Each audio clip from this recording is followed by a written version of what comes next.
You ask Tiger to solve. This deals with linear equations with one unknown.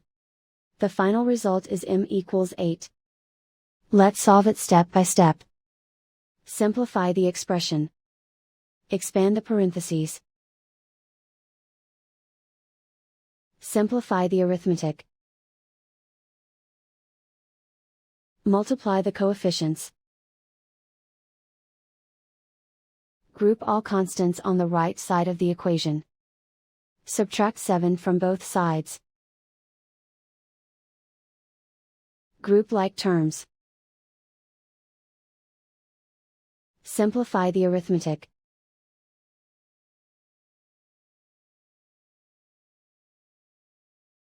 Isolate the m. Divide both sides by -42.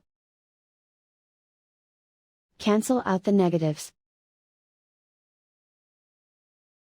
Simplify the fraction. Cancel out the negatives.